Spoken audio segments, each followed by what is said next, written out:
আসসালামু আলাইকুম। সবাই কেমন আছো? আজকে আমাদের কোষীয় অঙ্গাণুর শেষ পার্টটুকু আমরা ইনশাল্লাহ পড়ে ফেলবো। তার আগে তোমরা একটু আমাকে বলো যে তোমরা আমার কথা শুনতে পাচ্ছ কি না। এই সময় আমি আজকে কিছু ইম্পর্টেন্ট কথা বলবো।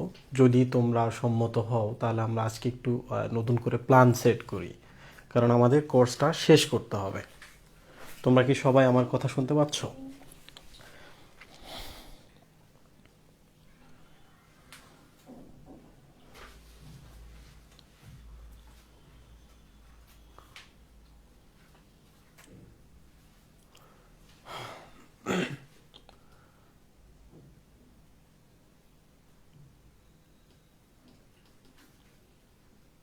ওকে, ঠিক আছে। তাহলে আমি তোমাদের একটা হচ্ছে এই আমাদের লাস্ট মোমেন্ট চলে আসছে, এই মাসটাই আমাদের শেষ। তো আমি তোমাদের একটা প্ল্যান বলি, তোমরা আগে প্ল্যানটা শোনো, দেখো, তারপর হচ্ছে তোমাদের মতামত দাও, মতামত অনুযায়ী আমরা কাজ করব। এক নম্বর হচ্ছে আমাদের আহ, এক নম্বর চ্যাপ্টার কোষ। এইটা যদি আজকে আমরা নিউক্লিয়াস পর্যন্ত যেতে পারি তাহলে আমাদের মোটামুটি ক্রোমোজোমটা বাকি থাকে। ক্রোমোজোম বেসিক যদি আমি নিতে চাই আমার 3 দিন সময় লাগবে। বেসিক সহ পড়াতে গেলে 3 দিন সময় লাগবে। 2, এরপর আছে আমাদের কোষ বিভাজন। কোষ বিভাজন এইটা আমাদের হচ্ছে আমরা চাইলে এটা আমরা একদিনে শেষ করতে পারবো। এরপর হচ্ছে কোষ রসায়ন।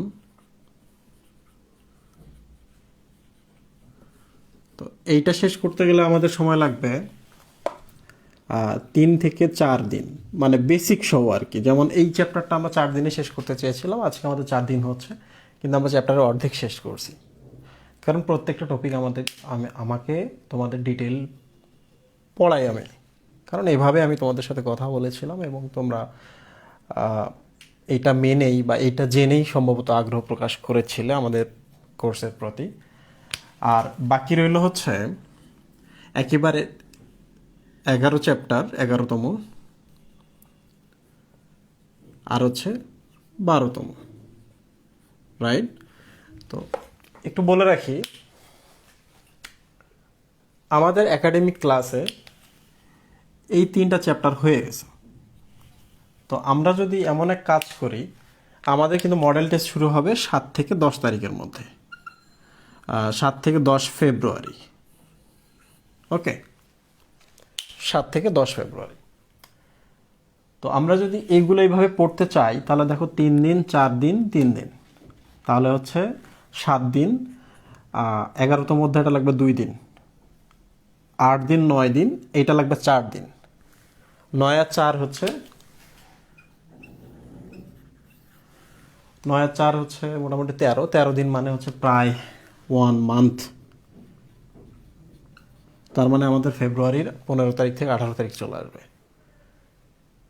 তো এখানে একটা সমস্যা হচ্ছে, আমি যদি তোমাদের জন্য যেটা করতে পারি সেটা হলো, কোর্স রসায়নটা আমি একাডেমিকে খুব ভালো করে পড়িয়েছি, আমার মনে হয় যে আমি ভালো করে পড়িয়েছি, তাহলে আমি তোমাদের এই ভিডিওগুলো দিতে পারি।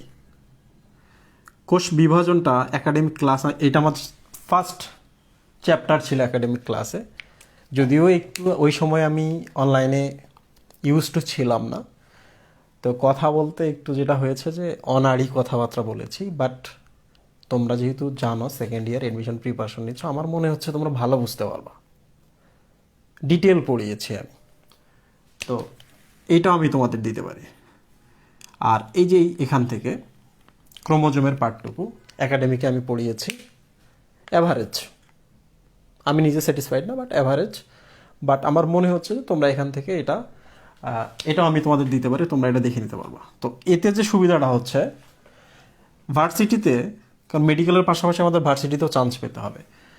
তো এই যে 11তম চ্যাপ্টার এবং 12তম চ্যাপ্টার থেকে অনেক প্রশ্ন আসে, বিশেষ করে এখানে অনেক বেশি সায়েন্টিফিক নেম আছে। তো দেখো 4, 2, 6, 6টা অধ্যায় পড়াতে গেলে আমার প্রায় 12 দিন লাগবে। 12, একটা শুক্রবার বা 2টা শুক্রবার যদি হয়, আমি তো মাঝে মাঝে ব্রেক দিই, তাহলে মোটামুটি 15 দিন লাগবে, মানে আমরা 1 মাসে এটা কাভার করতে পারবো। তো আমার প্ল্যানটা হচ্ছে, আমি যেদিন এইটার একটা পড়াবো ওই দিন আমি তোমাদের কোষ বিভাজনটা পড়তে বলবো, যেহেতু আমি তোমাদের ভিডিওগুলো দিয়েছি। তো তোমরা এটা পড়বা, কোষ বিভাজনটা দেখবা, এই দুইটা মিলে পরীক্ষা দেবা। এইটার যেদিন আমি একটা ক্লাস করাবো ওই দিন আমি বলবো যে ক্রোমোজোমের অর্ধেক অংশ দেখো, আবার সেকেন্ড ক্লাস নিব সেদিন বলবো ক্রোমোজোমের মাঝের অংশ দেখো, আবার যদি থার্ড ক্লাস নিব ক্রোমোজোমের লাস্ট পার্টটা দেখো। আর কোষ রসায়ন থেকে আমি খুবই ভালো পড়িয়েছি আমার কাছে মনে হয়, এবং তোমরা যদি ওইভাবে পড়তে চাও তোমাদের 6-7টা ক্লাস লাগবে, বাট তোমরা যদি ওখানে দেখো তোমরা খুব ভালো বুঝতে পারবা, তোমাদেরই লাভ আর কি।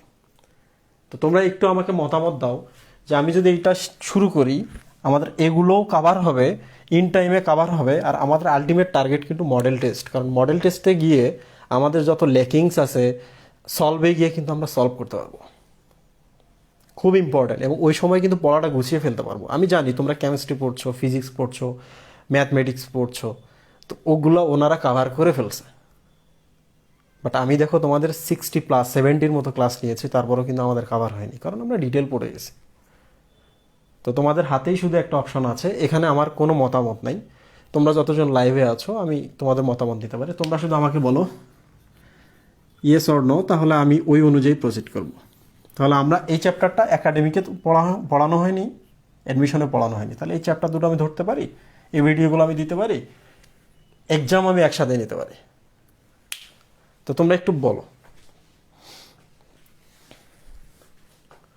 তোমরা একটু তোমাদের, স্যার আমাদের একদিনে 2টা ক্লাস নেওয়া যায় না, আয়দা হাসান বলেছ।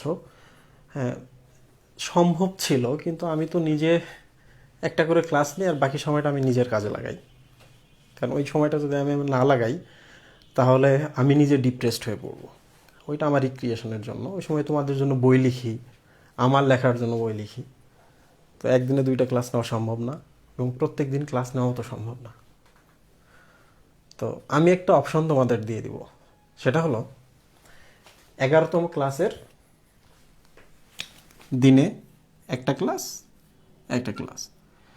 যেদিন এই ক্লাসটা করব সেদিন আমি বলবো তোমাদের, যেহেতু আমি ভিডিওগুলো দিয়েছি, যে এটার হচ্ছে 10 নম্বর ভিডিওটা দেখো, কোনো প্রশ্ন থাকলে এই ক্লাসের দিনে ক্লাসটা হবে, প্লাস আমি ওই কোশ্চেনগুলো সলভ করে দেব। হতেই পারে আমি এখানে কোথাও ভুল বলেছি, তোমরা পড়ার সময় সঠিক পাবা বা কনফিউজড হয়ে যাবা। তো কোশ্চেনগুলো করলে আমি ক্লাসটাও নিতে পারবো, কোশ্চেনের সলভটাও দিতে পারবো, এতে মানে আমাদের জাস্ট কোর্সটা শেষ হয়, রাইট?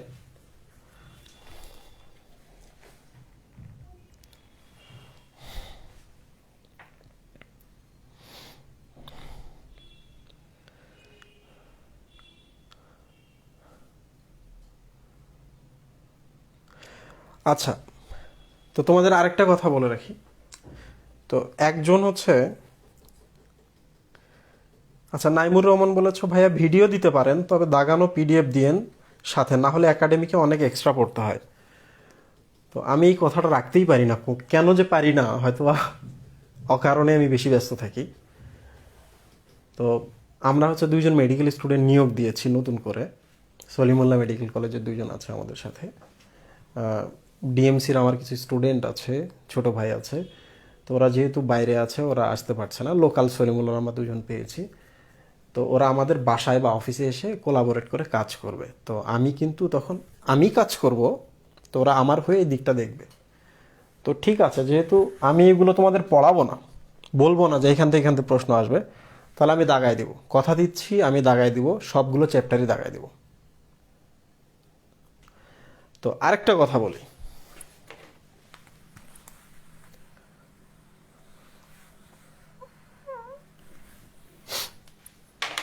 সেটা হলো তোমরা হয়তো ভাবছো যে এগুলো তো রেকর্ডেড,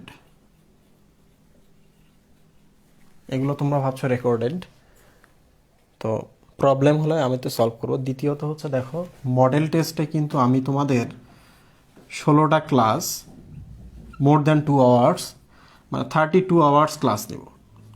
এটার জন্য তো তোমাদের পেমেন্ট করতে হবে না, তোমাদের পেমেন্ট করতে হবে না। প্লাস হচ্ছে কোশ্চেন ব্যাংক, কোশ্চেন ব্যাংক থেকে বলে রাখি কোনো স্পেশালিটি নাই, কোশ্চেন ব্যাংকে কোনো স্পেশালিটি নাই, কারণ প্রশ্নগুলো আসবে টেক্সট বুক থেকে।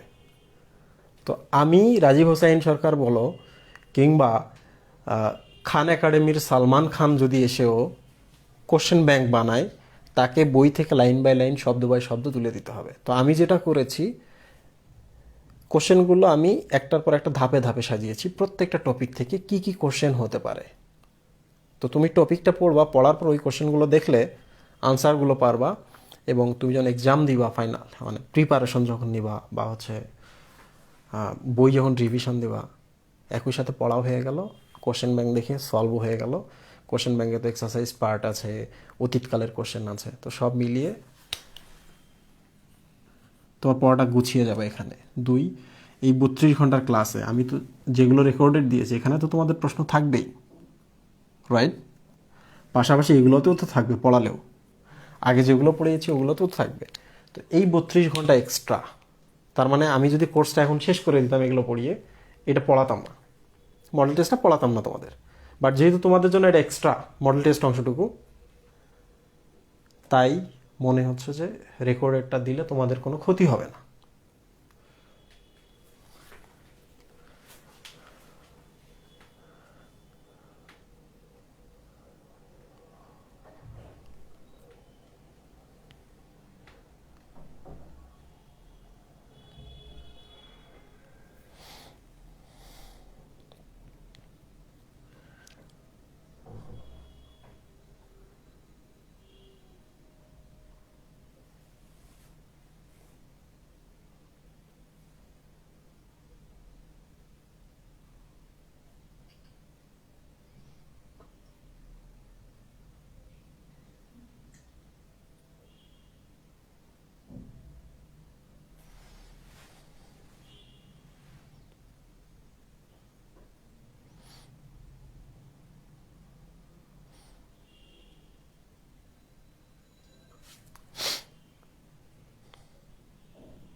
মডেল টেস্টের জন্য মুখিয়ে আছি। মডেল টেস্টে কয় চ্যাপ্টার করে এক্সাম হবে?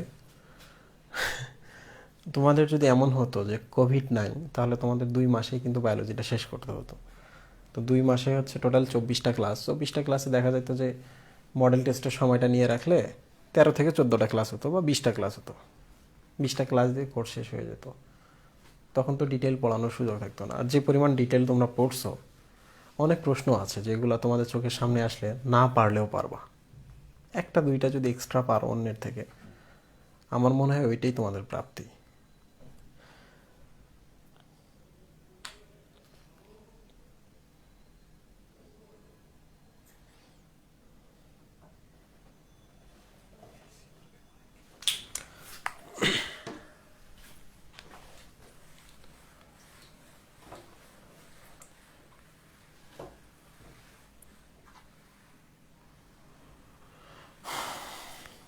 ওকে,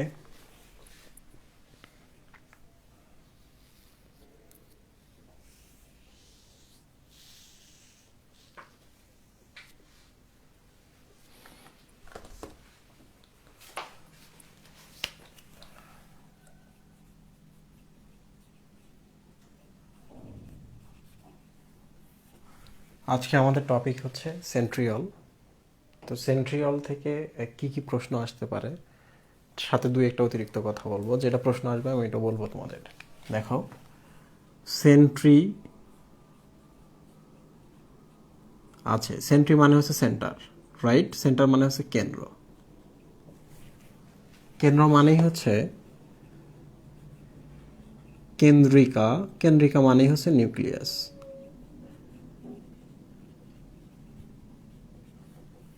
রাইট? তাহলে সেন্ট্রিওল বলতে আসলে কি বোঝানো হয়েছে? এটা এমন একটা অঙ্গাণু যেটা নিউক্লিয়াসের কাছে থাকে, কেন্দ্রিকা বা কেন্দ্র বা সেন্টারের কাছে থাকে, জানতে হবে না। 2, যেটা বলা আছে,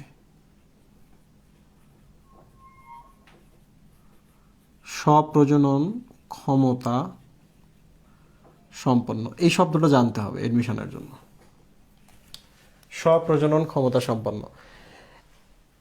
সেন্ট্রিওল এমন একটা জিনিস যেটা নিজস্ব ডিএনএ নাই, আরএনএ নাই, বাট সে কিন্তু বিভাজিত হতে পারে। কি হতে পারে? বিভাজিত হতে পারে। কখন বিভাজিত হয়? যখন মাইটোসিস ঘটে। যখন মাইটোসিস ঘটে তখন বিভাজিত হয়, কারণ 2 কোষে যেতে হবে, ডাবল হইতে হবে। তোমরা যখন কোষ বিভাজনের কোষ চক্র পড়বা, তো কোষ চক্রে গিয়ে দেখবা যে মাইক্রোটিউবিউল বা সেন্ট্রিওলগুলো বিভাজিত হয়। কোষ বিভাজনের যে কোষ চক্র আছে, কোষ চক্রের মধ্যে হচ্ছে ইন্টারফেস দশা আছে, ইন্টারফেস দশা 3টা, তাই না? কয়টা দশা? 3টা। ওই 3 নম্বর দশা, 3টার 3 নম্বর দশা দেখবা মাইক্রোটিউবিউলগুলো ডাবল হয় বা সেন্ট্রিওলগুলো ডাবল হয়। কেন ডাবল হয় একটু পরে বলছি। এই হচ্ছে ঘটনা। সেন্ট্রিওলের পার্টস 1, 2, 3, 4, 5 এইভাবে থাকে। তাহলে সেন্ট্রিওলগুলো কীভাবে থাকে? এইভাবে থাকে। তোমরা এই যে গোলাকার দেখতেছো, এটা আসলে এরকম, দেখো ভালো করে, এক একটা করে এগুলো নালিকা, ঠিক আছে? এটার নাম হচ্ছে উপনালিকা।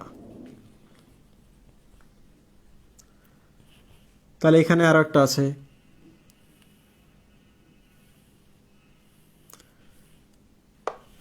ক্লিয়ার?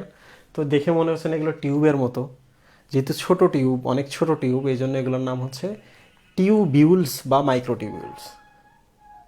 ক্লিয়ার? তো এগুলোর নাম কি? উপনালিকা। 3টা মিলে হচ্ছে অনুনালিকা। ওকে, তাহলে এখানে কয়টা অনুনালিকা? একটা অনুনালিকাতে কয়টা উপনালিকা?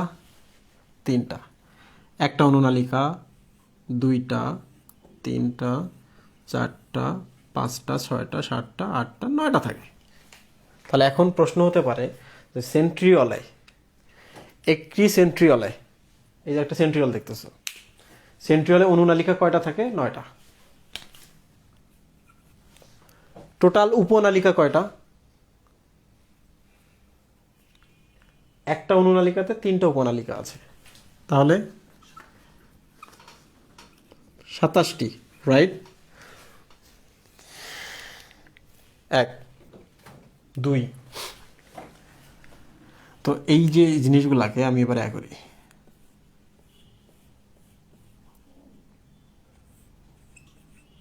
তো এগুলো হচ্ছে কি জানো, বাঁশ, মানে এরকম এরকম এরকম এরকম দিয়ে মাঝখানে একটা ফাঁকা জায়গা থাকে। ওকে, তো এই হচ্ছে এক একটা করে গুচ্ছ, গুচ্ছতে 3টা করে উপনালিকা থাকে, 3টা মিলে একটা অনুনালিকা বলে। যাই হোক, ঘটনা শেষ। তো এই 3টাকে আমরা একসাথে ট্রিপলেট বলতে পারি। ট্রিপলেটস, একটার সাথে আরেকটা যুক্ত থাকে, এগুলোকে বলে যোজক বা লিঙ্কার।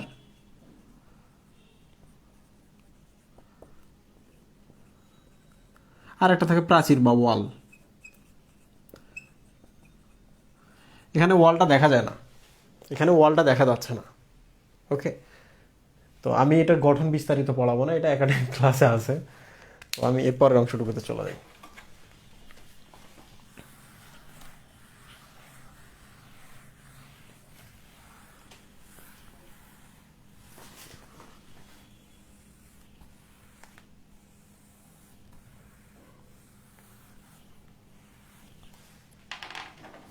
ইম্পর্টেন্ট জিনিস সেন্ট্রাল থেকে মনে রাখবা। 1 নম্বর হচ্ছে এটার আবরণী নেই, আবরণী নাই। এটা পরীক্ষায় আসতে পারে, কোন অঙ্গাণুর আবরণী নেই? এইটা একটা, রাইবোজোম একটা, ক্লিয়ার? এইটা একটা, রাইবোজোম একটা। 3 নাম্বার হচ্ছে, যেহেতু সেন্ট্রিওলটা আসলো, সেন্ট্রিওলের ভেতরে মাইক্রোটিউবিউল আছে না, তাহলে মাইক্রোটিউবিউলের আবরণী নেই। মাইক্রোটিউবিউলের মতো মাইক্রোফিলামেন্টে আবরণী নেই, ইন্টারমিডিয়েট ফিলামেন্টে আবরণী নেই। দেখলা কতগুলো আবরণীবিহীন অঙ্গাণু আমরা পেলাম? এটা ইম্পর্টেন্ট, পরীক্ষা আছে। ওকে, এর কাজ কি? আচ্ছা, আমি একটু কমেন্টগুলো চেক করি।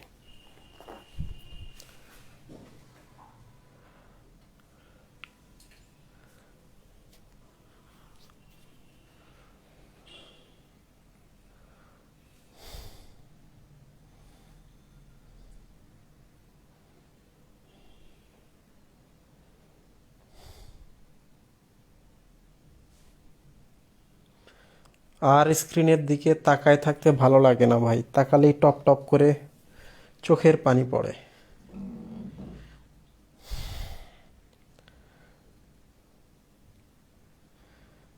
ভাইয়া পদার্থ রসায়ন নিয়ে আমাদের কিছু ক্লাস দেওয়া যায় নাকি? তোমরা আমাকে কিছু ব্যাপার আছে না, হোলি হোলি বলে একটা শব্দ আছে, পবিত্র, তাই না? তো ব্যাপারটা এমন যে তোমরা কেন এটার সাথে অন্য কিছু মিশাইতে চাচ্ছ? বায়োলজি, এটা গ্রুপে শুধু বায়োলজি। এমন যদি সম্ভব হতো যে প্রমোশন বাদ দিয়ে জিকে এবং ইংলিশ বাদ দেওয়া যেত, প্রমোশনাল খাতিরে কিন্তু এই দুইটা আমি অ্যাড করেছিলাম, বাদ দিয়ে দিতাম। কথা দিয়েছিলাম তোমাদের একদিন, বলতে বলতে দেখি কি করা যায়। ফিজিক্স কেমিস্ট্রি নেওয়ার কথা বলছো না? আচ্ছা, বাদ দাও। সেন্ট্রিওল, তোমরা তো জানো যে সেন্ট্রিওল থেকে মাকু তন্তু তৈরি হয়, রাইট? মাকু কি করে? এটা একটা কোষ, এখানে কিছু এইরকম তৈরি করে, করার পরে এই যে এখানে যে ক্রোমোজোমগুলো থাকে, ক্রোমোজোম টেনে এখানে আনে, ক্রোমোজোমটা থাকে টেনে এখানে নেয়, তাহলে এটা একটা স্পিন্ডল তন্তু বা মাকু তন্তু। তাহলে সেন্ট্রিওল কী করে? মাকু তন্তু তৈরি করে। লুক ভালো করে, তো একটা কোষে কি থাকে? মাকুতন্তু থাকে কোষ বিভাজনের জন্য। কোষ বিভাজনের জন্য যদি মাকুতন্তু থাকে, তাহলে আমরা ধরে নিতে পারি যেসব কোষে মাইটোসিস হয় সেসব কোষে মাকুতন্তু থাকবে, এবং মাকুতন্তু থাকবে মানে সেন্ট্রিওল থাকে, রাইট? ঠিক কিনা? তাহলে দেখো তো,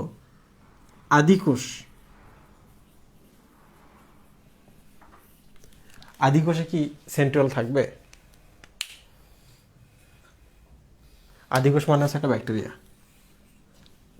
ব্যাকটেরিয়া মানে এখানে কিছু ডিএনএ, ক্রোমোজোম নাই। তাহলে ক্রোমোজোম যদি নাই থাকে, তাহলে বিভক্ত হয়ে কিছু ক্রোমোজোম এদিকে যাবে, কিছু ক্রোমোজোম এদিকে যাবে, এরকম ব্যাপার আছে এদের?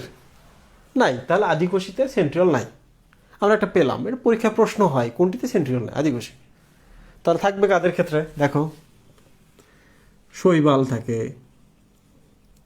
ছত্রাক, কিছু ছত্রাকে থাকে, কিছু ছত্রাকে থাকে না। তারপর ব্রায়োফাইটা, টেরিডোফাইটা, নগ্নবীজি, এই যে সবার শেষে আসলো আবৃতবীজি। সবার থাকবে, রাইট? একটু দেখো, আবৃতবীজিতে নাই, বইতে বলা হয়েছে। তো কেন নাই সেন্ট্রিওলটা? এটা একটা আবৃতবীজি কোষ। আবৃতবীজি কোষে এই যে দেখো, মাকুতন্তু, এগুলো ক্রোমোজোম, সুতার মাথায় লাগা আছে, এরা এদিকে টানতেছে, এগুলো এদিকে টানতেছে। এটা ধরা যাক আম গাছ। তোমাদের একটা কথা বলি, সেটা হলো সেন্ট্রিওলের ভেতরে যে মাইক্রোটিউবিউলগুলো দেখলা, ওই মাইক্রোটিউবিউলগুলো কিন্তু এই যে এগুলা, তাই না? তাহলে মাইক্রোটিউবিউলগুলো দ্বারাই মাকুতন্তু তৈরি করছে। তো আমরা তো জানি একটা কোষে সেন্ট্রিওলও থাকে আলাদা, মাইক্রোটিউবিউল বলে কোষীয় কঙ্কালও থাকে, তাই না? এটা কোষের মতো মাইক্রোটিউবিউলও থাকে। তো এখন সেন্ট্রিওলটা আমরা সরাইলাম, মাইক্রোটিউবিউল এখনও আছে কিনা? আছে। তাহলে মাইক্রোটিউবিউল যদি থাকে, তাহলে আমরা ওই মাইক্রোটিউবিউল দ্বারা এটা তৈরি করতে পারবো কিনা? এটা আছে তো জিনিসটা, ঠিক কিনা? আছে। তাহলে এটা একটা মিরাকুলাস ব্যাপার, এইটার এখনো কোনো ব্যাখ্যা নাই। ব্যাখ্যা আসবে, বিজ্ঞানীরা অনেকভাবে ট্রাই করছেন, কখনো না কখনো আনসার চলে আসবে। তাহলে উন্নত উদ্ভিদে বা আবৃতবীজিতে যেহেতু মাইক্রোটিউবিউল থাকে, সে নিজে সরাসরি মাকুতন্তু তৈরি করে, সেন্ট্রিওল থেকে মাকুতন্তু তৈরি হতে হয় না। তাহলে দেখো, একবারে আদিকোষী আর একবারে উন্নত, এই দুজনের মধ্যে কি নাই? সেন্ট্রিওল নাই। মাঝখানেগুলোতে সেন্ট্রিওল আছে, রাইট? শেষ। খুব ইম্পর্টেন্ট লাইন ছিল এটা। আচ্ছা, এবার চলে আসি, ধরা যাক এটা একটা সেন্ট্রিওল, ওকে? আরেকটা এটা একটা সেন্ট্রিওল। তো তোমরা একটু আমাকে খুব দ্রুত কমেন্টের মধ্যে বলো তো, দুইটা সেন্ট্রিওল কেন সমকোণে থাকে? কমেন্টের মধ্যে আমি একটু দেখি, কমেন্টের মধ্যে আনসার করো।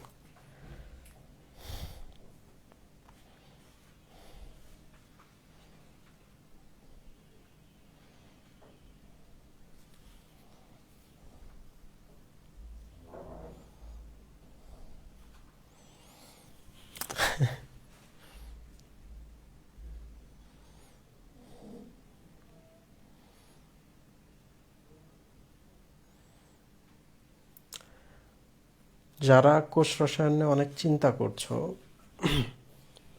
আগে হচ্ছে রেকর্ডেড ক্লাসগুলো করো, করার পরই যেখানে প্রবলেমগুলো হবে বলবা, আমি পরের ক্লাসগুলোতে ওই টপিকটা নিয়ে আলোচনা করব। আমি শেষের ক্লাসগুলো ঠিক আছে বড় বড় ক্লাস নেব, ম্যারাথন ক্লাস নেব।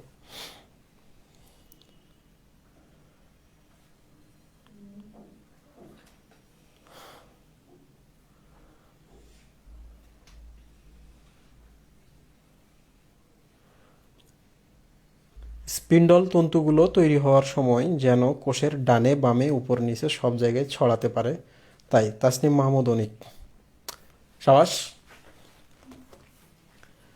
এটা যদি একটা কোষ হয়, তো কোষের ভেতরে সেন্ট্রিওলগুলো এরকম হয়ে থাকে। আমরা সেন্ট্রোজোম বা সেন্ট্রোস্ফিয়ার একটু পরে আলোচনা করি। সেন্ট্রিওলগুলো এইভাবে থাকে যেন, এই যে দেখো এই সুতাগুলো যেন এদিকে বের হতে পারে, এরকম এই সুতাগুলো যেন এদিকে এরকম বের হতে পারে। ওকে, তাহলে বাকি রইল কি, এদিকে যাওয়া। তাহলে এদিকে কিছু ডিরেকশন হয়ে গেল, এদিকে কিছু ডিরেকশন হয়ে গেল। পুরো কোষটা কাভার হয়েছে কিনা, হয়েছে কিনা? তো এখন শুধু এই ডিরেকশনগুলো মানে সুতাগুলো ছড়ায় দিবে, এই জন্যই কিন্তু সেন্ট্রিওলগুলা সমকোণে থাকে। যদি দুইটা এক লাইনে থাকতো তাহলে সুতাগুলো কখনো এদিকে আসতো না, এদিকে আসতো না। ঠিক আছে? তো যাই হোক, কোষ বিভাজনে আমি কিন্তু তোমাদের একাডেমিক ক্লাসে কোষ বিভাজনে দেখিয়েছি সেন্ট্রিওলগুলো কীভাবে মাকুতন্তু তৈরি করে, অ্যাস্টার ফাইবার বা এগুলো কী জিনিস, ওখানে কিন্তু আমি ছবিটা ভিডিওতে বলেছি। তো তোমরা ওখানে গেলে ইনশাল্লাহ ডিটেল পেয়ে যাওয়া। তো যাই হোক, এটা একটা সেন্ট্রিওল, এটা একটা সেন্ট্রিওল, এই হচ্ছে ঘটনা। তো আমরা বলতে পারি যে এটা একটা মণ্ডল বা এলাকা। ওকে, সেন্ট্রিওলের এলাকা, তাহলে এটার নাম হচ্ছে সেন্ট্রোস্ফেয়ার।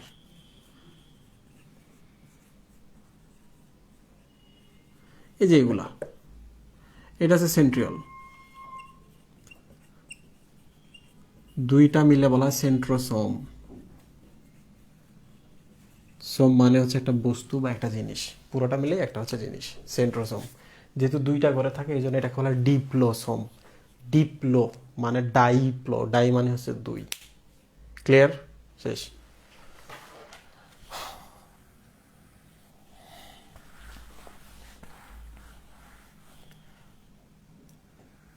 আচ্ছা, তোমাদের আমি আরেকটা প্রশ্ন করি, সেটা হলো প্রোটিন, লিপিড, এটিপি। তোমরা খুব দ্রুত আমাকে কমেন্টে জানাও, সেটা হলো এই জিনিসটা তৈরি করতে গেলে কেন আমাদের প্রোটিন, লিপিড আর এটিপি লাগবে, এই তিনটা জিনিস আমাদের কেন লাগবে? খুব দ্রুত কমেন্টে জানাও, তারপর আমি আনসারটা বলি, তাহলে স্মরণ থাকবে।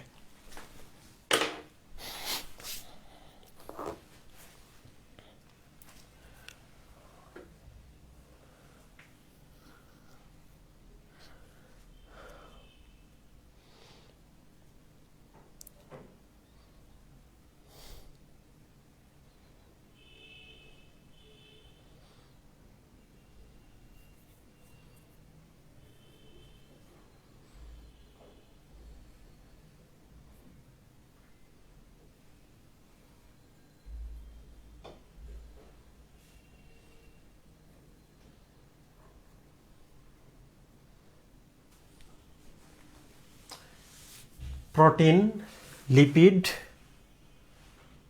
এটিপি সেল ডিভিশনে কাজে লাগে, তাই।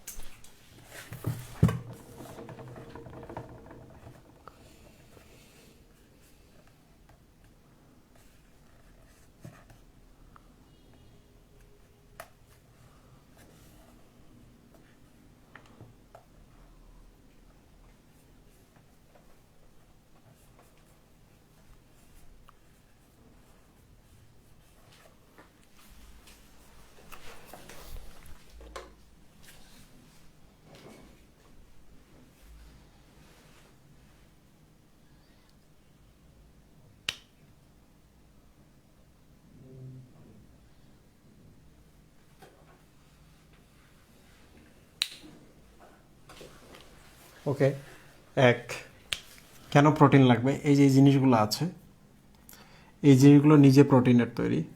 তো যদি ছড়ায় দেয় তন্তুগুলা, মাইক্রোটিউবিউলগুলা নিজেরাই প্রোটিনের তৈরি, যদি ছড়ায় দেয় তাহলে এগুলোকে প্রোটিন দ্বারাই তৈরি করতে হবে। এগুলো নিজেরা কিন্তু প্রোটিন, ঠিক আছে? তাহলে এটা প্রোটিন দ্বারা তৈরি, এক। দুই নম্বর হচ্ছে এখানে লিপিড থাকে, এখানে লিপিড থাকে। লিপিডটা তোমরা তো জানো, লিপিডটা হচ্ছে শক্তির ডাবল, দ্বিগুণ শক্তি উৎপন্ন করে আমাদের শর্করার থেকে। তাহলে দ্বিগুণ শক্তি লাগবে, শক্তি উৎপন্নের জন্য এখানে কিছু লিপিড থাকে। ওকে, তো এখন ঘটনা হচ্ছে কেন লিপিড থাকে? শক্তি উৎপন্নের জন্য। লিপিড অল্প থাকলে ডাবল শক্তি আমরা পেতে পারি। কেন আমরা শক্তি পাই, কেন আমাদের শক্তি দরকার, তার আগে জেনে রাখো এই শক্তিটাই কিন্তু হচ্ছে এটিপি। তার মানে এই জায়গায় আমরা এটিপি পাবো, রাইট? লিপিড থেকে ডাবল শক্তি পাবো, ডাবল শক্তি মানে হচ্ছে এটিপি, তার মানে এখানে এটিপিও আমরা পাবো।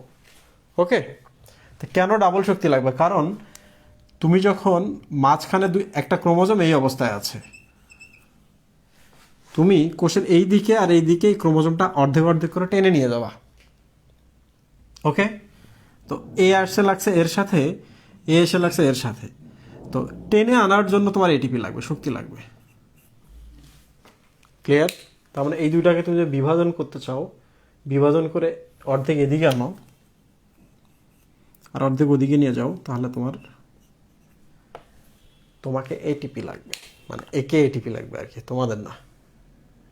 ওকে, এই জন্য এখানে এটিপি থাকে। সেন্ট্রিওল কি কি দ্বারা তৈরি তাহলে?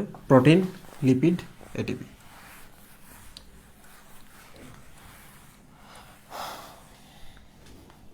আচ্ছা, যদি সেন্ট্রিওলের কাজ আসে, দেখো তোমরা তো জানোই যে মাকু তৈরি করে।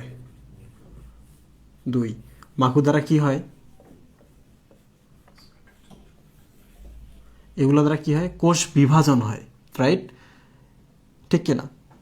এখানকার যে ক্রোমোজোমগুলো আছে অর্ধেক এদিকে নিয়ে আসে, অর্ধেক এদিকে নিয়ে যায়, মাঝখানে পরে বিভাজন হয়ে গেল, দুইটা কোষ হলো, তাহলে কোষ বিভাজনে সাহায্য করছে। ওকে, তোমরা যখন শুক্রাণুর গঠন পড়ছো না, যে শুক্রাণুর গ্রিবার কাছে দুইটা সেন্ট্রিওল থাকে, যে সেন্ট্রিওল দুটো সমকোণে অবস্থান করে, তাহলে শুক্রাণু গঠনে সে সাহায্য করে, রাইট? ওকে, এবার চলে আসি সিলিয়া এবং ফ্লাজেলা।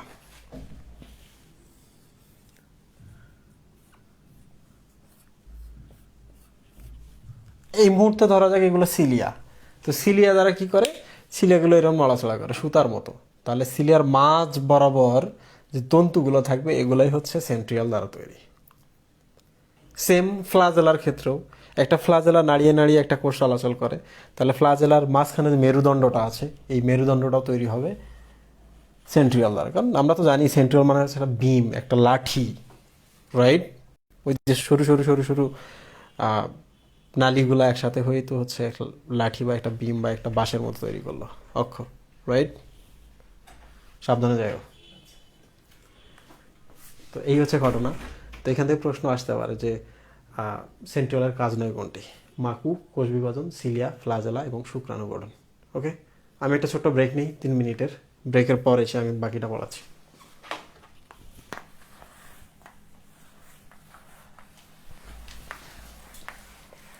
ও আচ্ছা, ভালোবেসে আমরা পড়ানোর চেষ্টা করছি, ভালোবেসে। বেতে হচ্ছে বেন্ডেন, সেতে হচ্ছে সেন্ট্রিওল। তাহলে বেন্ডেন সর্বপ্রথম, সেন্ট্রিওলটা লক্ষ্য করেন বা খেয়াল করেন। ওকে, 3 মিনিট পর দেখা হচ্ছে। তো আমি তোমাদের একটা প্রশ্ন দিয়ে যাই, দেখি তোমরা আনসার করতে পারো কিনা। সেটা হলো,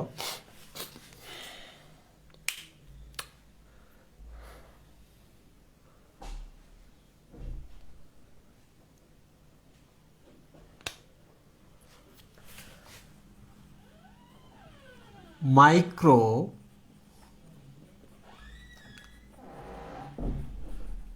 টিউবিউল আর একটা হচ্ছে মাইক্রোফিলামেন্ট, এই দুইটা জিনিসে তুমি একটা মাত্র শব্দ ব্যবহার করবা। যে আমি এখানে একটা শব্দ লিখবো, এখানে একটা শব্দ লিখবো।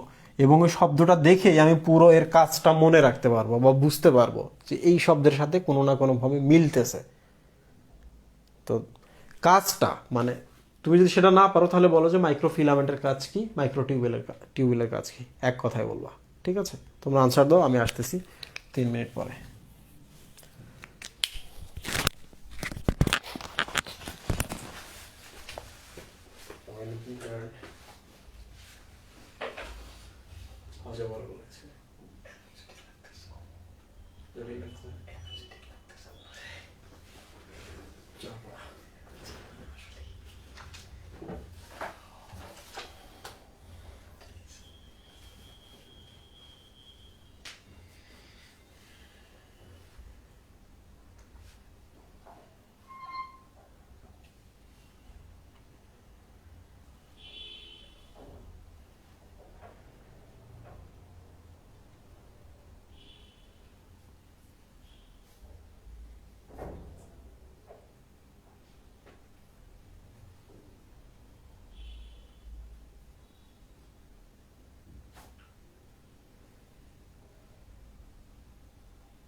আসসালামু আলাইকুম।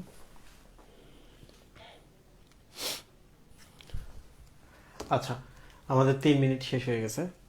এদিকে মহিউল্লাহ, কিভাবে মনে রাখবা বলে রাখি। মাইক্রো শব্দটা আপাতত বাদ দাও, আগে আমরা টিউবিউলের কথা ভাবি। ওকে, টিউবিউল। ওকে, তাহলে দেখো এটা যদি একটা কোষ হয়, কোষের মধ্যে সে ছড়িয়ে ছিটিয়ে আছে।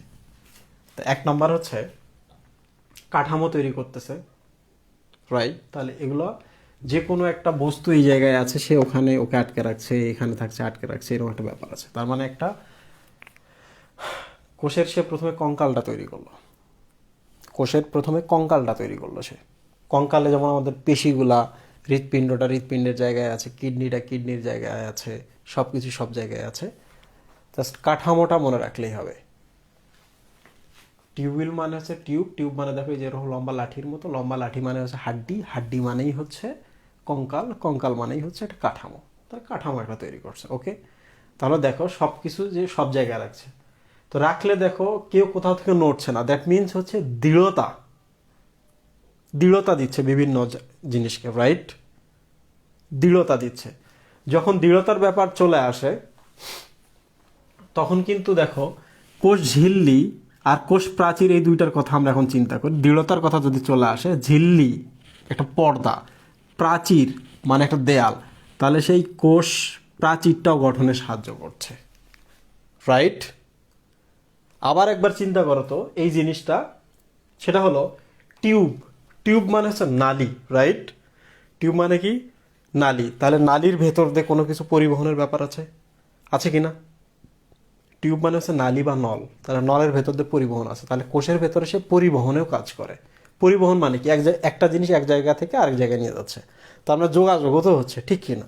তাহলে পরিবহনও হচ্ছে, যোগাযোগও হচ্ছে। এবার চলে আসি সামনে, এই যে মাইক্রো। মাইক্রো মানে কি? কার, জিপ, মাইক্রো, এগুলোর কথাই তো বলছে, রাইট? এগুলোর দ্বারা আমরা কি করি? পরিবহন করি, একটা জায়গা থেকে আরেক জায়গায় যাই। তাহলে পরিবহন, যোগাযোগ হচ্ছে। যেহেতু টিউব মানে হচ্ছে লম্বা নল বা লাঠির মতো, কোষীয় কঙ্কাল হিসাবে কাজ করছে। কঙ্কাল হলে কি করবে? দৃঢ়তা। দৃঢ়তা হলে বিভিন্ন জিনিসকে ঠিক ঠিক জায়গায় জায়গায় রাখবে। দৃঢ়তার ব্যাপারে যদি চলে আসে তাহলে কোষ ঝিল্লি, কোষ প্রাচীর আসে। কোষ ঝিল্লির থেকে প্রাচীর বেশি দৃঢ়, তাহলে কোষ প্রাচীরটা তৈরি করতে সে সাহায্য করে। ঠিক আছে? তো তোমার যদি একটুকুই মনে থাকে শব্দ দুইটা দেখো, তাহলে কোনো প্রবলেম নাই। আবার একটা জিনিস দেখো, পরিবহন। তাহলে এই যে এখানে ক্রোমোজোম আছে, দেখো একটা ক্রোমোজোমকে অর্ধেককে টেনে সে এই জায়গায় নিয়ে আসে, আর এই যে বাকিটাকে টেনে এখানে নিয়ে যায়। পরিবহন করলো না? ঠিক কি না? তাহলে পরিবহন করছে। এই জায়গায় কি পরিবহন করছে? ক্রোমোজোম পরিবহন করছে। কিভাবে? একটা মাকু তন্তু তৈরি করে। তাহলে মাকু তন্তু তৈরি করে। ক্লিয়ার? শেষ। এবার চলে আসি আমরা মাইক্রোফিলামেন্টের কাজে। ফিলামেন্ট মানে হচ্ছে একটা সুতার মতন। ওকে, সুতারা কি হয়? বাতাসে দোলে। সুতারা কি হয়? ফিলামেন্ট মানে কি? সুতা। সুতা কি করে? বাতাসে দোলায়। তাহলে দোলা মানে কি? এরকম এরকম এরকম এরকম মানে কি? নৌকার মধ্যে হচ্ছে তুমি বৈঠা বাইতেছো, তা বৈঠা যদি বাও, নৌকাটা কিন্তু এক জায়গা থেকে আরেক জায়গায় যাবে, ঠিক কি না? যাবে কি না? তাহলে নৌকাটাকে আমরা একটা কোষ ভাবি, কোষ ভাবি। তাহলে একটা কোষ এক জায়গা থেকে আরেক জায়গায় যেতে সাহায্য করে, ঠিক আছে? তো একটা কোষ যদি এক জায়গা থেকে আরেক জায়গায় যায়, তাহলে কিন্তু সে কিন্তু ক্ষণপথ তৈরি করে। ক্ষণপথ তৈরি করে কিন্তু সে এরকম এরকম করে এরকম এরকম করে যাবে, ঠিক কিনা? ঠিক কিনা? তাহলে আমরা আপাতত ধরে নিই সুতা। সুতা যেহেতু নড়াচড়া করে, তাহলে ধরা যাক যে কোষের নড়াচড়া, কোষ নড়াচড়া করে, করায়। একটা কোষ নড়াচড়া মানে কি? একটা কোষ নড়াচড়া মানে হচ্ছে একটা ফ্যাগোসাইটিক কোষের কথা ভাবো তো, যে কোষটা দূরে একটা জীবাণু হচ্ছে দৌড়ে গিয়ে মারতেছে, তাহলে কোষটা হচ্ছে এক জায়গা থেকে আরেক জায়গায় চলে গেল। এটা করলো কি? ফিলামেন্ট। সুতা, সুতা মানে বাতাসে যে দোলে যায় বা নড়ে। 2 নম্বর হচ্ছে ওখানে গিয়ে কোষটা, দেখো কোষটা ওই জায়গায় গিয়ে দেখো শেপ চেঞ্জ করবে, তাহলে জীবাণুটাকে সে ভক্ষণ করবে, রাইট? জীবাণু ভক্ষণ মানে কি? ফ্যাগোসাইটোসিস। তাহলে সে ফ্যাগোসাইটোসিস করবে। জীবাণু মানে কি কঠিন জিনিস, তাহলে কঠিন জিনিসকে সে ফ্যাগোসাইটোসিস করবে। যেহেতু কঠিন জিনিস খাচ্ছে তাহলে তো পানি খেয়ে ওটা গিলতে হবে, তাহলে তরল জিনিস পান করবে, পান করা মানে কি পিনোসাইটোসিস।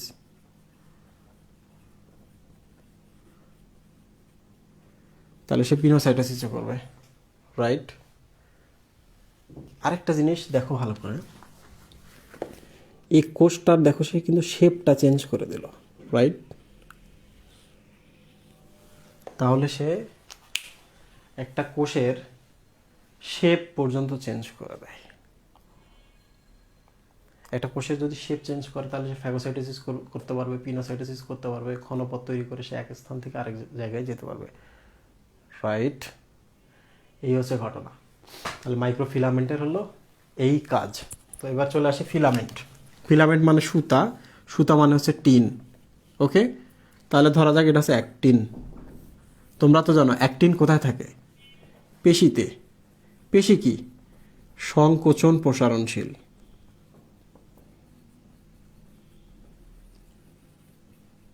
রাইট। তাহলে আমরা বলতে পারি যে মাইক্রোফিলামেন্ট হচ্ছে সংকোচন প্রসারণশীল। এই জন্যই দেখো একটা কোষকে সংকোচন প্রসারণ করে কিন্তু তার শেপটা চেঞ্জ করতে পারতেছে, ওকে।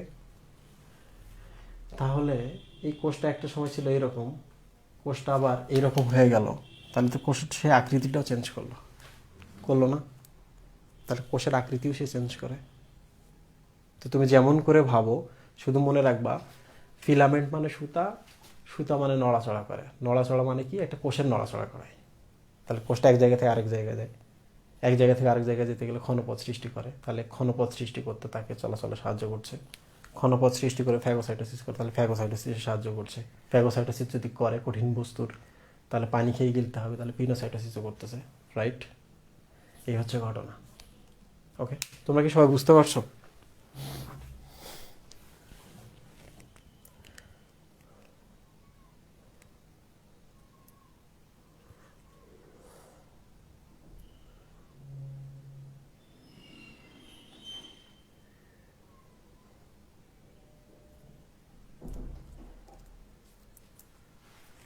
আচ্ছা, আমি দুটো প্রশ্ন পেয়েছি,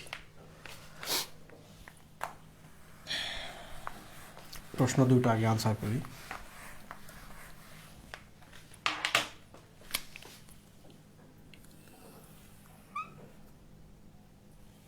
সেটা হলো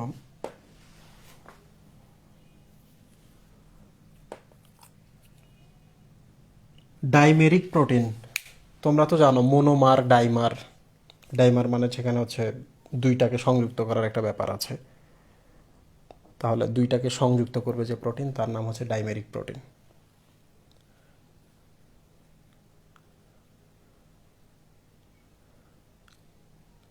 এটা তো ফিলামেন্ট। ফিলামেন্ট কিভাবে ফ্যাগোসাইটোসিস, পিনোসাইটোসিস কিভাবে করছে? এগুলো তো হচ্ছে কোষের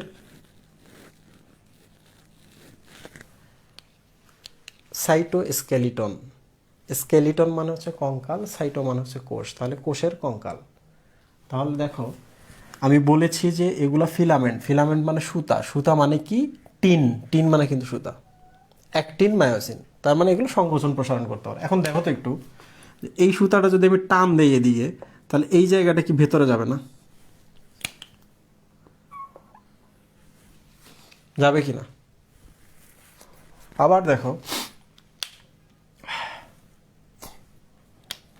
এই জায়গাটা যদি আমি আবার রিলিজ করি, মানে প্রসারণ করি, তাহলে দেখো এটা আবার আগের অবস্থায় ফিরে আসতেছে, আগের অবস্থায় ফিরে আসলো, ঠিক কিনা?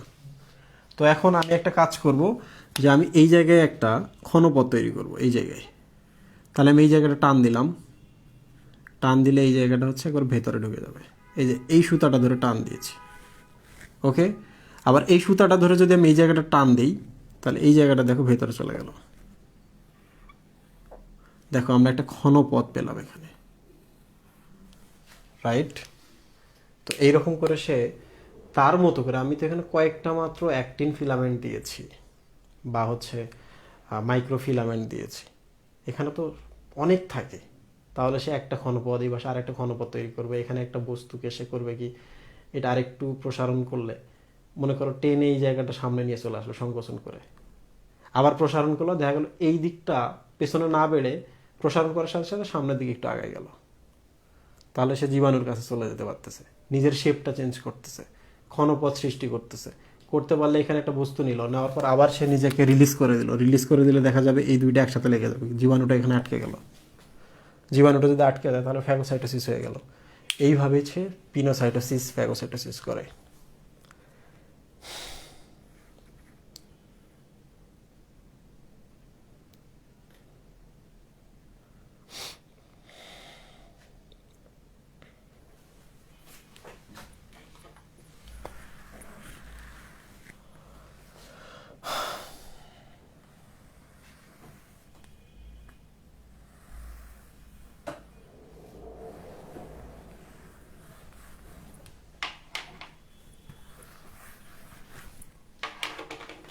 আচ্ছা, এখন আমরা চলে আসি পারক্সিজম।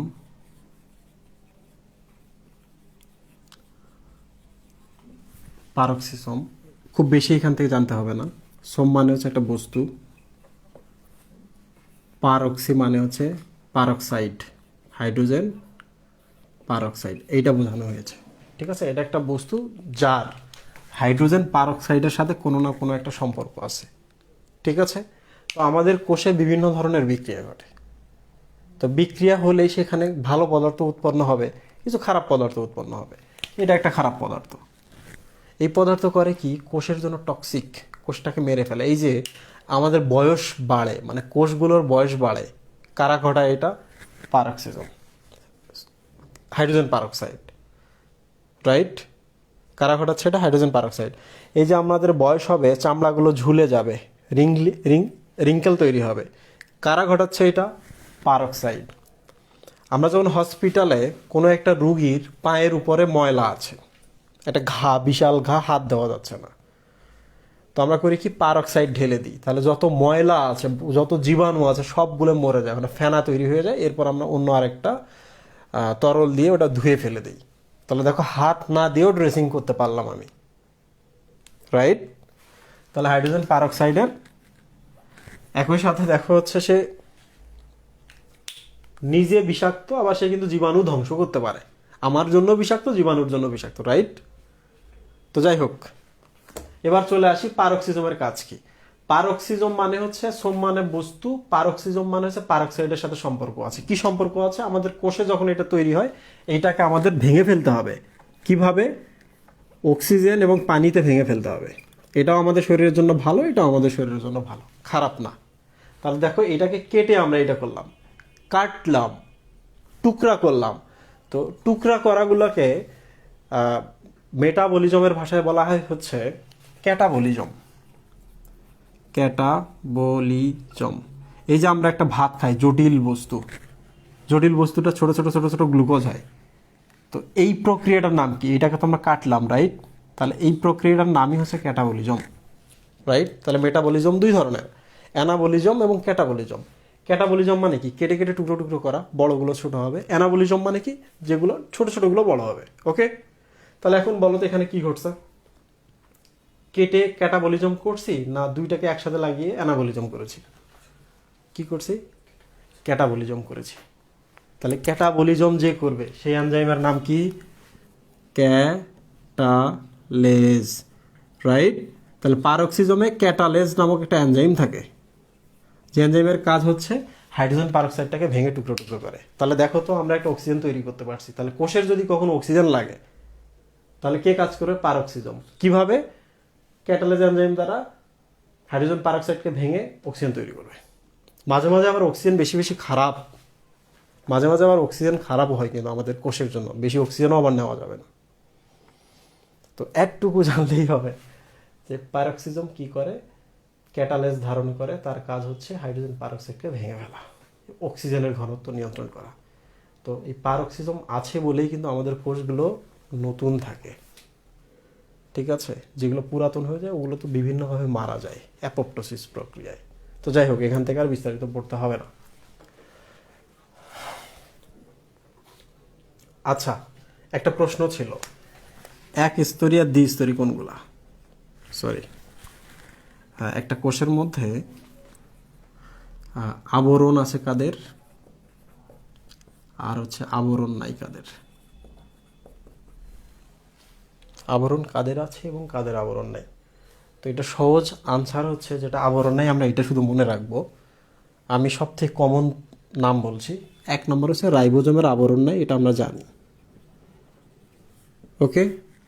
2 নম্বর হচ্ছে সেন্ট্রিওলের আবরণ নাই।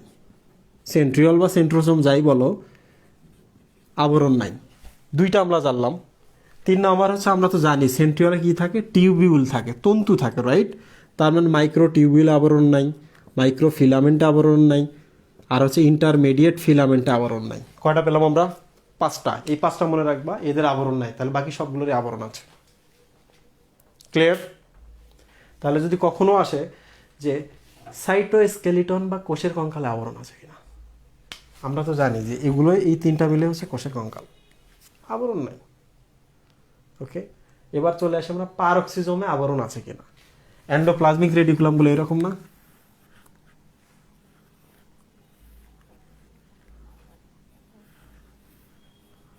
এরকম কিনা? তো এন্ডোপ্লাজমিক রেডিকুলামগুলো কিন্তু ভেঙেই এই যে এটা তৈরি হয়। এটা একটা কি পারক্সিজম, এটা একটা কি গ্লাইওক্সিজম, তুমি যেটা ইচ্ছে সেটাই ভাবতে পারো। তো দেখো এইটা বাইরের দিকে গিয়ে এখানে পকেট তৈরি হলো, মানে একটা জায়গা তৈরি হলো, এটাকে বলে আউট পকেটিং। আউট পকেটিং এর মাধ্যমে তৈরি হয়। যেহেতু এর আবরণ আছে তাহলে ধরে নিতে পারি আমরা এরও আবরণ আছে। এর যেহেতু দ্বিস্তরী বা একক পর্দা আছে তাহলে এরও দ্বিস্তরী বা একক পর্দা আছে। ওকে। এখন চলে আসি আমরা ক্যাটালেজ এনজাইমটা কিভাবে আসলো। তোমরা তো জানোই যে এন্ডোপ্লাজমিক রেডিকুলামের গায়ে থাকে হচ্ছে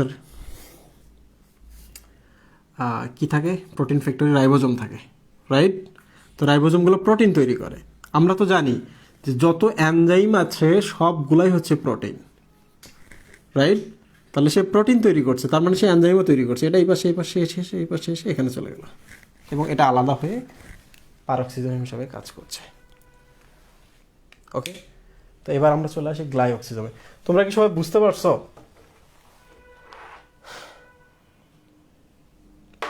ও আচ্ছা, পারক্সিজমের আরও একটা স্পেশালিটি আছে। এটা যেহেতু কাটে, ক্যাটালেস দ্বারা কাটে, তাহলে ডিএনএর যে বেসগুলো আছে না, এই বেসগুলোও সে কেটে কেটে দেয়। তাহলে ডিএনএতে যে বেসগুলো আছে কেটে দেয়, বা আরএনএতে যদি বেস থাকে বেসটাকে খুলেও দেয় সে। আবার সে যদি চায় তাহলে সে যুক্তও করতে পারে রিভার্স বিক্রিয়ার মাধ্যমে। তো তোমাদের আমি একটা প্রশ্ন করি, সেটা হলো যকৃৎ এবং কিডনি এখানে কেন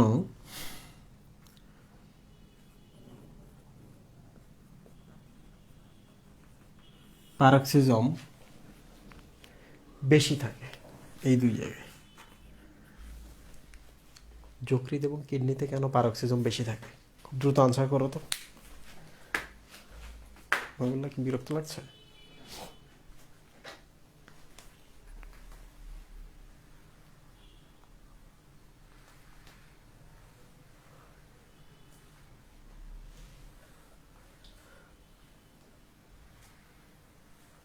অনেক দিন পড়াতে পড়াতে তোমরা সবাই পুরাতন হয়ে গেছো। তোমরা যদি সাপ হইতা তাহলে বলতাম তোমরা এক কাজ করো, তোমাদের গায়ের খোলসগুলো খুলে নতুন হয়ে চলে আসো।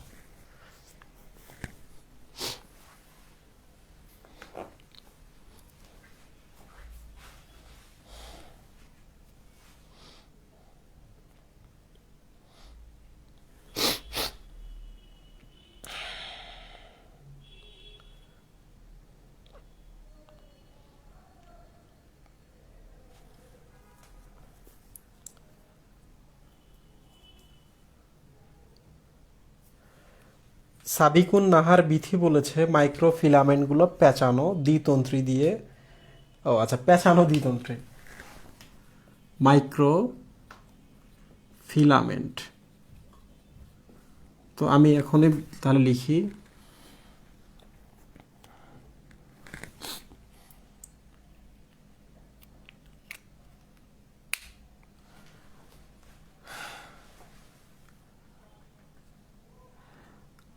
আচ্ছা, আয়দা হাসান বলেছে যে অ্যাপোপ্টোসিস অন্য কোনো অঙ্গাণু ঘটায় না কেন, মাইটোকন্ড্রিয়ায় কেন ঘটায়? আয়দা হাসান, কথাটা সঠিক নয়। যে আসলে মাইটোকন্ড্রিয়াতে যেহেতু অনেক ধরনের বিক্রিয়া হয়, সে শুরু করে, সে মানে রিয়াকশনগুলো শুরু করে, যেহেতু তার শরীরের ভেতরে ইটিএস আছে, তারপর হচ্ছে ফ্যাটি অ্যাসিড সাইকেল হয়, বা হচ্ছে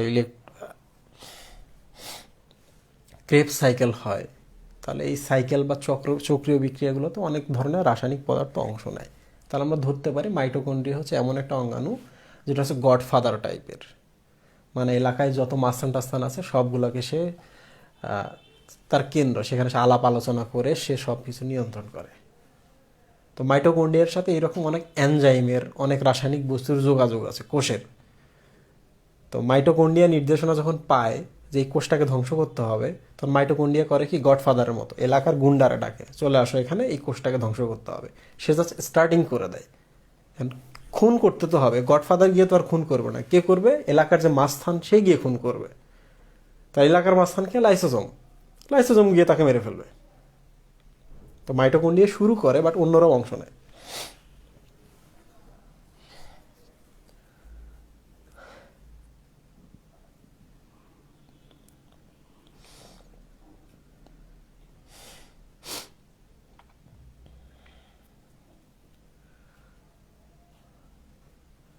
আচ্ছা, একজন প্রশ্ন করেছো যে মাইক্রোফিলামেন্ট পেঁচানো দ্বিতন্ত্রী, এটা দ্বারা কি বোঝানো হয়েছে? এটা মাইক্রোফিলামেন্ট না হচ্ছে মাইক্রোটিউবিউলের কথা বলছো? একটু বইয়ে দেখো তো। মাইক্রোটিউবিউল ভার্সেস মাইক্রোফিলামেন্ট, এটা মাইক্রোটিউবিউল না মাইক্রোফিলামেন্টে আছে।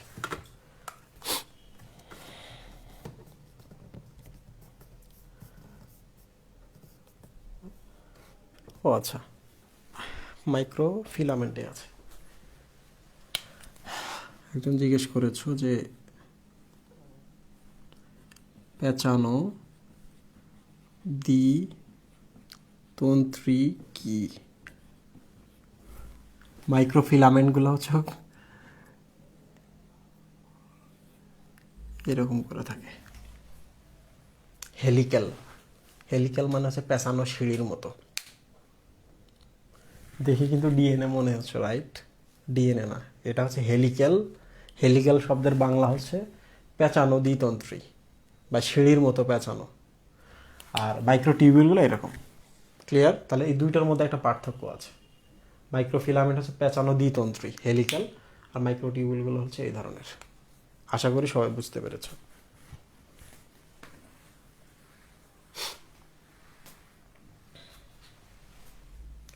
ও আচ্ছা, প্রশ্ন করেছিলাম যে লিভারে কেন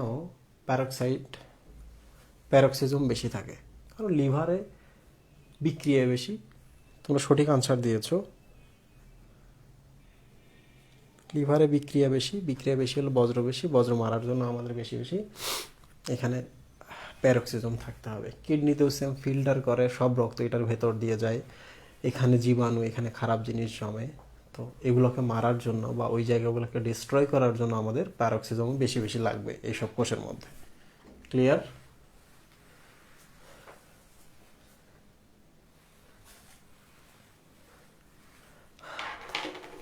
ওকে, এখন আমি তোমাদের দেখা হচ্ছে গ্লাইওক্সিজম।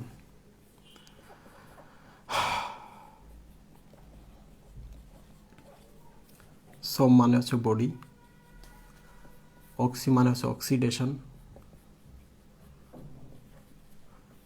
গ্লাই মানে হচ্ছে গ্লিসারল। গ্লাইওক্সিজম কি? সোম মানে হচ্ছে বডি, অক্সি মানে হচ্ছে অক্সিডেশন, আর গ্লাই মানে হচ্ছে গ্লিসারল। প্রিয় স্টুডেন্ট, দেখো তোমরা তো জানো যে গ্লিসারল হচ্ছে লিপিড তৈরির প্রধান একটা উপাদান। Lipid, right? লিপিড মানে কি? চর্বি বা স্নেহ পদার্থ, ঠিক কি না? তাহলে গ্লাইওক্সিজমের সাথে কার সম্পর্ক আছে? স্নেহ পদার্থের সম্পর্ক আছে বা লিপিডের সম্পর্ক আছে। এক। দুই নম্বর, সে কি করে? অক্সিডেশন করে। অক্সিডেশন করলে লিপিডগুলো কি হয়? ধরা যাক এটা একটা বিশাল লিপিড, অক্সিডেশন করতেছে, করে এখান থেকে মানে জারণ ঘটিয়ে এখান থেকে শক্তি উৎপন্ন করে। কি করে? শক্তি উৎপন্ন করে। একটা ছোট্ট কাহিনী শোনো। ছোট্ট একটা বীজ, এটা একটা বীজ, রাইট?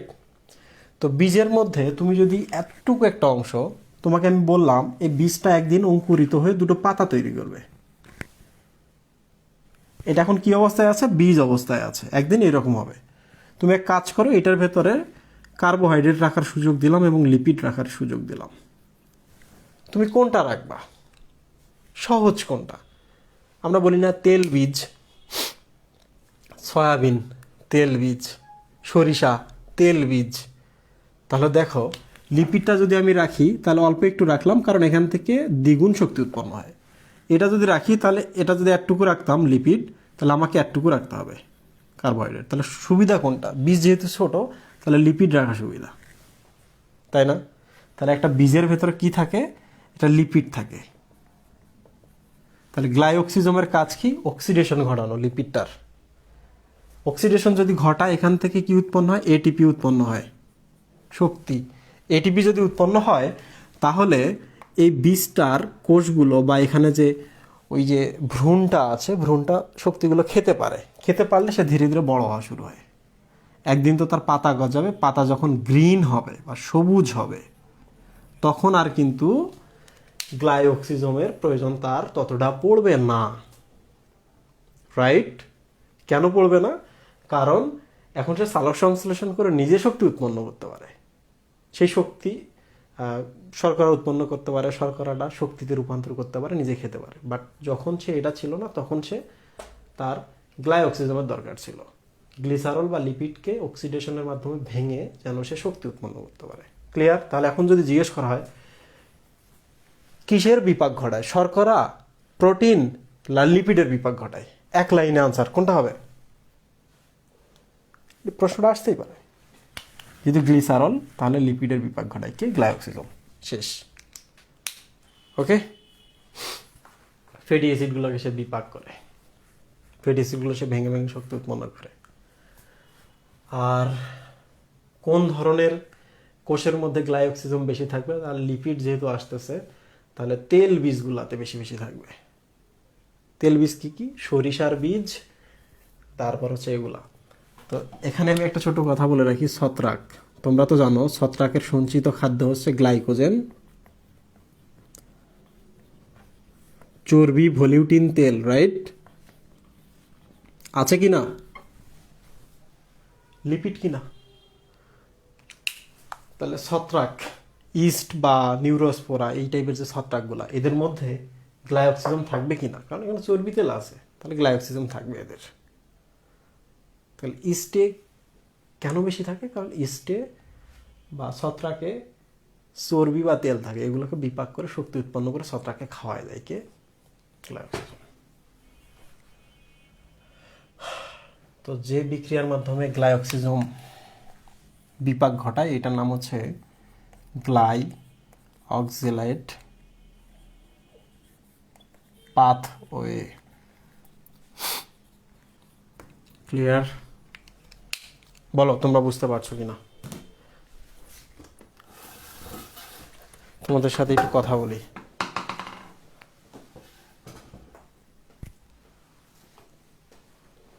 তো 3 জন।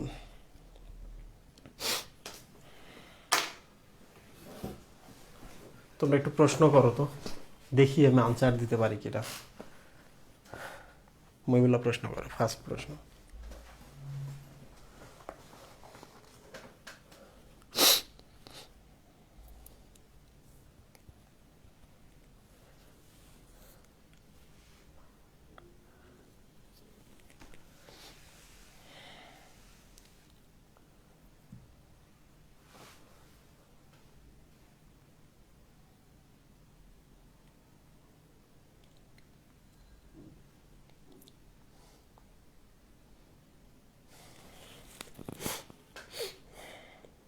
তাসনিম মাহমুদ অনিক প্রশ্ন করেছ, electron transport etc, electron transport cycle কোন কোন অঙ্গাণুতে থাকে? ক্লোরোপ্লাস্টে কেন ইটিসি থাকবে? সালোক সংশ্লেষণের বিক্রিয়ায় শক্তি দরকার হলে সে মাইটোকন্ড্রিয়া থেকে শক্তি নিতে পারে না। বলে রাখি, সালোক সংশ্লেষণ যখন হয় তখন কিন্তু আলোটা যখন পড়ে, তখন কিন্তু আলোর ভেতরে যে শক্তিটা আছে, ক্লোরোপ্লাস্ট ওই শক্তিটা নিজে নেয় আলো থেকে। কারণ ওখান থেকে শক্তি নিয়ে তুমি কিন্তু একটা গ্লুকোজ তৈরি করছো। এই গ্লুকোজটা সাইটোপ্লাজমে কিছু কাজ হয়ে মাইটোকন্ড্রিয়া যায়, মাইটোকন্ড্রিয়া আবার ওইটা থেকে শক্তি বের করে। এখন বলো তো, মাইটোকন্ড্রিয়া শক্তি কোত্থেকে পাচ্ছে? ক্লোরোপ্লাস্টে তৈরি গ্লুকোজ থেকেই পাচ্ছে, রাইট? ক্লোরোপ্লাস্টে যে গ্লুকোজটা তৈরি করছো সেইটার ভেতরে শক্তিটা কোত্থেকে আসছে? সূর্য থেকে আসছে। তো সূর্য থেকে যখন ফোটনগুলো আসে, আসার পর ওই যে আলোক কেন্দ্রে পড়ার পর একটা ইলেকট্রনকে ওখান থেকে লাফ দিয়ে বাইর করে দেয়, ওটা তো ঘুরে আসে একটা চক্র হয়ে। তাহলে ইলেকট্রনটা ঘুরে আসার জন্য ক্লোরোপ্লাস্টের ভেতরে একটা সাইকেল রাখতে হয়।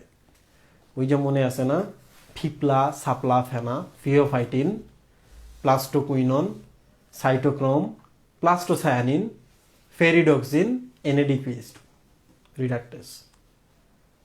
তো এটা হচ্ছে নবম অধ্যায়ে আছে। নবম অধ্যায়ে আমি পড়াচ্ছি, একাডেমিকের সাথে তোমরা এটা পেয়ে যাওয়া। মাইটোকন্ড্রিয়া থেকে কেন শক্তি নিবে সে? মাইটোকন্ড্রিয়াকে যে সে যদি না খাবার পাঠাইতে পারে, তো মাইটোকন্ড্রিয়া কিভাবে শক্তি পাবে?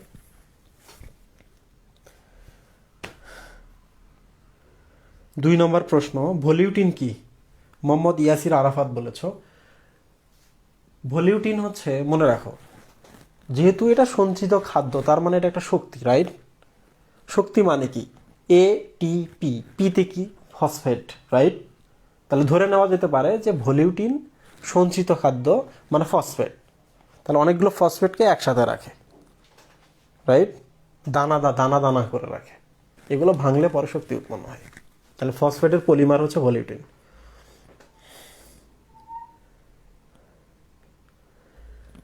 মির্জা আলভি শারিন বলেছ, যদি অ্যাগারিকাসে চর্বি বেশি থাকে তাহলে মাশরুমে কেন কোলেস্টেরল কম থাকে?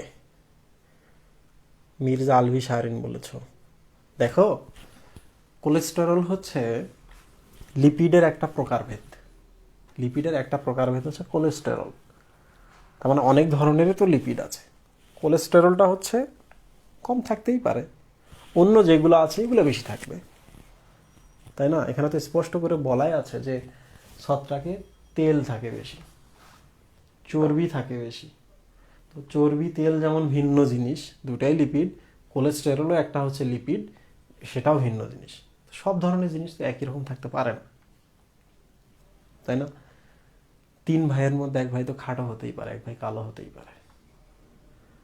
তো আমি যদি বলি ওদের ভাই আছে, সব ভাই তো একই রকম দেখতে হবে না, একই রকম লম্বা হবে না, একই রকম শক্তি হবে না, একই রকম ব্যথা হবে না। কোলেস্টেরলটা একটু কম থাকে, বাট অন্য টাইপের লিপিডগুলো বেশি থাকে।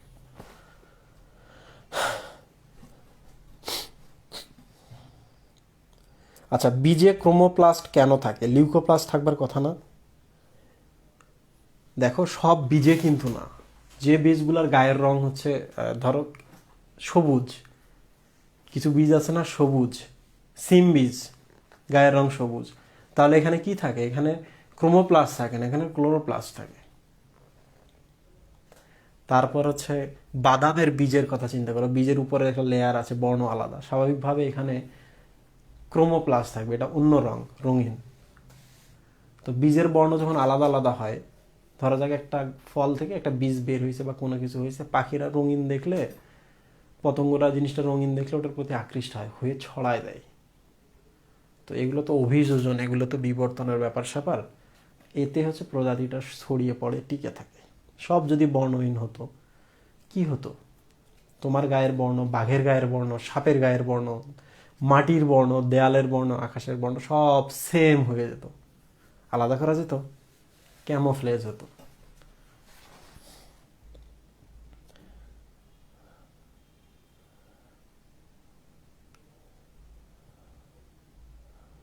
ভাইয়া, ঐচ্ছিক পেশি কিভাবে দেহের তাপমাত্রা নিয়ন্ত্রণ করে? অন্য টপিক বলে দুঃখিত ভাইয়া।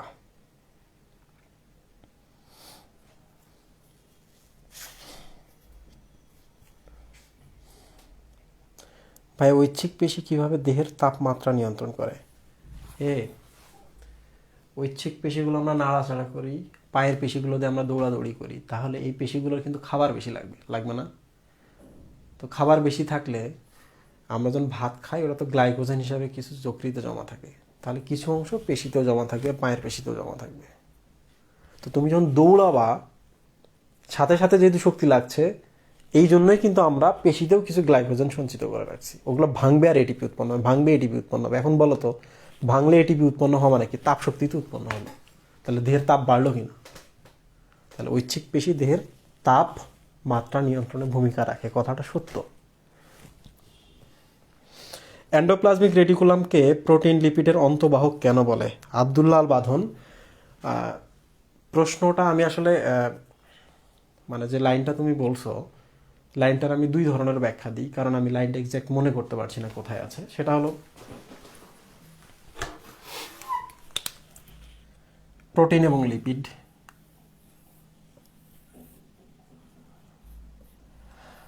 প্রোটিনের অন্তর্বাহক সেটাই শুধু বলি। এই যে দেখো, রাইবোজোম থেকে যদি কোনো প্রোটিন উৎপন্ন হয়, প্রোটিনগুলো যে এখানে আসে, রাইট? তাহলে প্রোটিনগুলো এই পাশে এই পাশে এই পাশে এই পাশে আসে। এই যে এখানে একটা হচ্ছে ভেসিকল তৈরি হয়, ভেকুয়াল তৈরি হয়, প্রোটিনটা এখানে আসে, এখান থেকে গোলজি বডিতে যায়, গোলজি বডি থেকে থলির মাধ্যমে এরা কোথায় যাচ্ছে, যে কোর ঝিল্লিটা আছে এখানে আসতেছে। তাহলে তৈরি হলো কোথায়? এখানে। তাহলে ভেতর দিয়ে আসতেছে কিসের? এন্ডোপ্লাজমিক রেটিকুলামের। ও তো এখান থেকে তৈরি হয়ে বাইরে যেতে পারতো, পারতো না? তো বাইরে যেতে পারতো, কেন যাচ্ছে না? কারণ এই জিনিসটা এখানে বের হলে দরকার, ধরা যাক এই জায়গায়, তাহলে ওখান থেকে এই জায়গায় আসতে পারতো না। তাহলে এর ভেতর দিয়ে আসতে হয়, এই জন্য এটাকে অন্তবাহক বলে, ভেতর দিয়ে বহন করে নিয়ে যায়। কোষের ভেতরে যেহেতু বহন করলো, এজন্য অন্তবাহক বলা যেতে পারে।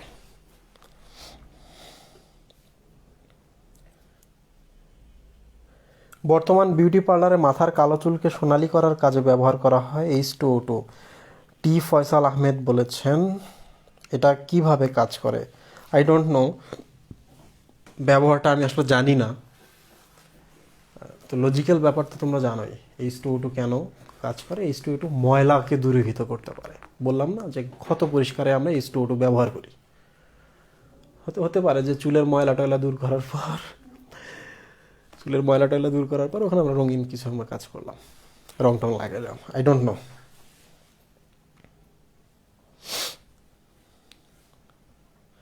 আচ্ছা, তোমাদের আর কোনো প্রশ্ন থাকলে প্রশ্নগুলো করে ফেলো।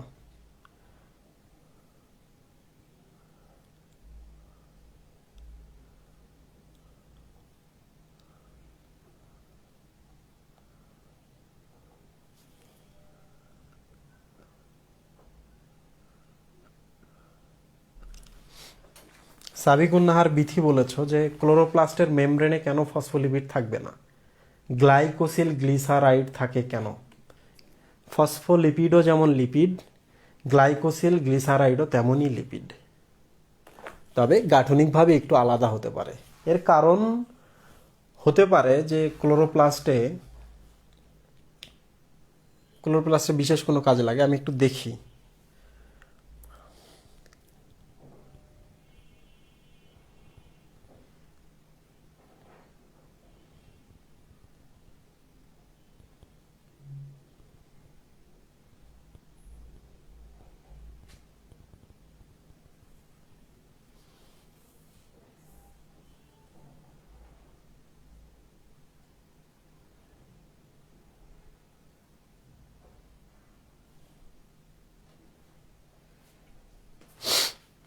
তোমরা তোমাদের প্রশ্নগুলো করতে থাকো।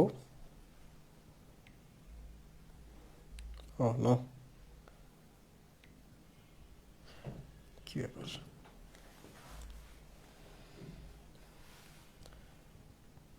গ্লাইকোসিল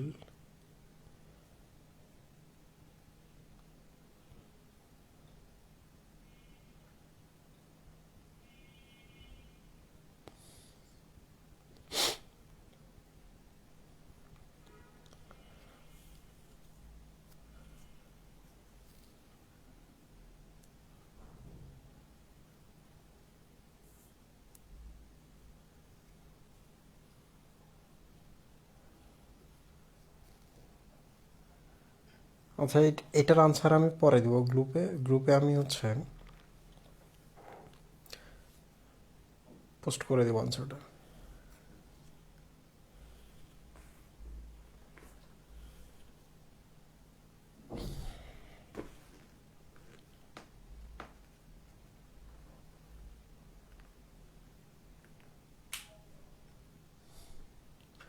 সব অঙ্গাণুতেই কি 70S রাইবোজোম থাকে? আর সেন্ট্রোজোমের আবরণ নেই বললেন, বইয়ের চিত্রে তো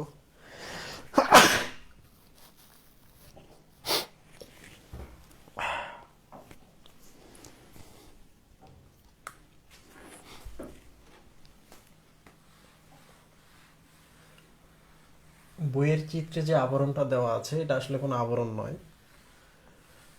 সেন্ট্রোস্ফিয়ারে যে ছোটোখাটো প্রোটিন যে জিনিসপত্রগুলো থাকে এগুলো ছড়ায় আছে, যে পুরো জিনিসটাকে একটা জায়গার মধ্যে রাখার জন্য চারপাশে দাগ দিয়ে রাখছে, বাট এটা কোনো আবরণ নয়, কোনোভাবে আবরণ থাকে না, এটা হচ্ছে আবরণবিহীন বা ঝিল্লিবিহীন। ঠিক আছে, তুমি যদি একটা জমি কেনো, জমির চারপাশে তোমাকে বর্ডার দিতেই হবে, তো ছবিতে বর্ডার দিয়েছে। সব অঙ্গাণুতেই কি 70S রাইবোজোম থাকে? আর সেন্ট্রোজোম, সব অঙ্গাণুতেই 70S রাইবোজোম কেন থাকবে রে পাগলা? 70S রাইবোজোম হচ্ছে আদি কোষের বৈশিষ্ট্য। তো একটা কোষের মধ্যে আদি কোষ কিন্তু দুইটা, মানে আদিকোষীয় যে ইতিহাস, একটা হচ্ছে মাইটোকন্ড্রিয়া আর একটা হচ্ছে এটা। তো এদের মধ্যেই ক্লোরোপ্লাস্ট এবং মাইটোকন্ড্রিয়া, এদের ক্ষেত্রে 70S রাইবোজোমটা থাকে। ক্লিয়ার? তো সব অঙ্গাণুতে তো থাকার দরকার নাই। যেমন মাইক্রোটিউবিউল বা আমরা যে আজকে সেন্ট্রিওল পড়লাম, সেন্ট্রিওলে দেখো ডিএনএ নাই, বাট কিন্তু এটা পারে ডাবল হয়ে যেতে পারে। তো সবগুলোতে তো ডিএনএর দরকার নেই।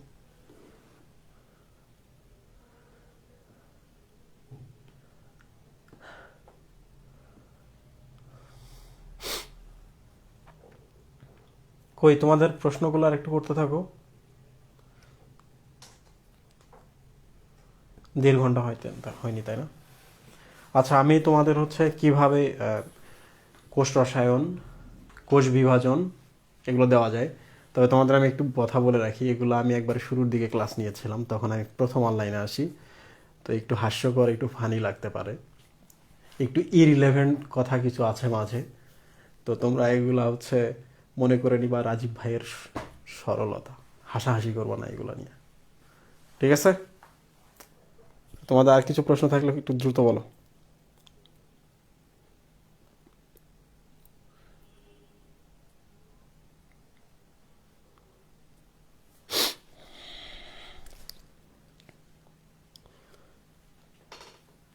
এদের আর কোনো প্রশ্ন নাই, মানুষ তো মাত্র 30 জন।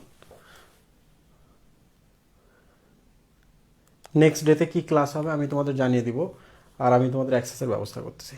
ঠিক আছে, সবাই ভালো থাকো, সুস্থ থাকো, আবার দেখা হবে ইনশাল্লাহ। আল্লাহ হাফিজ।